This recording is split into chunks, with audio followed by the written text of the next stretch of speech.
Hello students, political সায়েন্সের একটা বিশেষ টপিক নিয়ে আলোচনা করব। এটা হলো জিরো আওয়ার। তো জিরো আওয়ার কাকে বলে?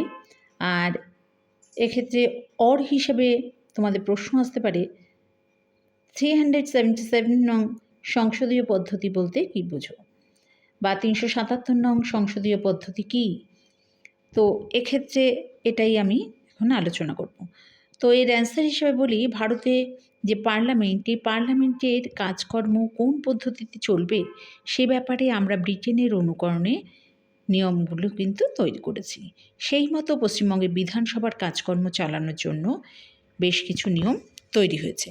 তো সেখানে কতগুলো প্রক্রিয়ার কথা বলা হয়েছে, কিন্তু সেখানে জিরো আওয়ার সম্পর্কে সেরকমভাবে কিছুই বলা নেই।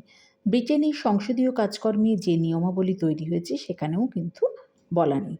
প্রকৃতপক্ষে এটা একটা ভারতীয় উদ্ভাবন বলা যেতে পারে, তবে প্রথাগতভাবে এটা গড়ে উঠেছে কেন্দ্রে সঞ্জীব রেড্ডির সময় থেকে এটা কিন্তু নতুনভাবে মাত্রা পেয়েছে। পরে 1977 সালে কেন্দ্রে রুলস অনুযায়ী এইটা কিন্তু তৈরি হয়েছে জিরো আওয়ার, আর এটা পরবর্তীকালে এটা বৈধতা পেয়েছে। এর পদ্ধতি হিসেবে বলি যে সভার প্রতিদিনের কাজকর্মকে দুটো ভাগে ভাগ করা যায়। একটা হলো বেসরকারি আর একটা হলো সরকারি। অধিবেশনের প্রত্যেকটা দিন বেসরকারি কাজকর্ম দিয়ে সবার কাজটা শুরু হয়। এই সব কর্মসূচির মধ্যে রয়েছে প্রশ্নোত্তর পর্ব, মুলতবি প্রস্তাব, দৃষ্টি আকর্ষণ প্রস্তাব প্রভৃতি। আর এগুলো শেষ হয়ে যাওয়ার পর সরকারি কাজকর্ম কিন্তু ধরা হয়, অর্থাৎ সরকারি কর্মসূচি ধরা হয়, অর্থাৎ সরকার পক্ষে প্রস্তাব আনা হয়। এবং এই যে দুই কর্মসূচির মাঝখানে কোনো রকম কোনো কিন্তু সময় থাকে না, তাকেই বলা হয় জিরো আওয়ার। এই জিরো আওয়ারে আইনসভায় সরকারের কোনো কর্মসূচি থাকে না, বেসরকারি কর্মসূচিও কিন্তু শেষ হয়ে গেছে, তাই সকলের জন্য এই সময়টা খোলা থাকে।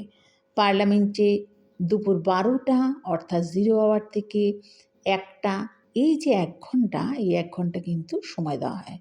পশ্চিমবঙ্গে বেশিরভাগ ক্ষেত্রে 1 ঘন্টার বেশি সময় দেওয়া হয়। এই সময়ে সদস্যরা কোনো নোটিশ না দিয়ে তারা কিন্তু সে নোটিশ না দিয়ে অর্থাৎ অধ্যক্ষের আগাম অনুমতি না নিয়ে যে কোনো বিষয় সভায় তুলতে পারেন, তবে তারা এমনভাবে তুলবেন যাতে অযথা কোনো রকম কোনো বিলম্ব না হয়, কারণ বিলম্ব ঘটলেই সরকারি কর্মসূচির ব্যাঘাত ঘটে। আর এর মূল্যায়ন হিসেবে বলতে পারি যে জিরো আওয়ারের গুরুত্ব হচ্ছে যে এটা সদস্যদের কাছে কিছুক্ষণের জন্য অবারিত মঞ্চ হিসাবে কিন্তু কাজ করে।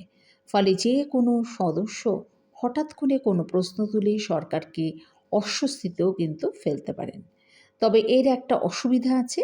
এই অসুবিধাটা হচ্ছে যে সদস্যরা অনেক সময় এর সুযোগ নিয়ে চিৎকার চেঁচামেচি হই-হট্টগোল করে এমনভাবে করে যে অন্যান্য কর্মসূচিযুক্ত গুরুত্বপূর্ণ আলোচনার সময়ের অপচয় কিন্তু তারা ঘটাতে পারেন।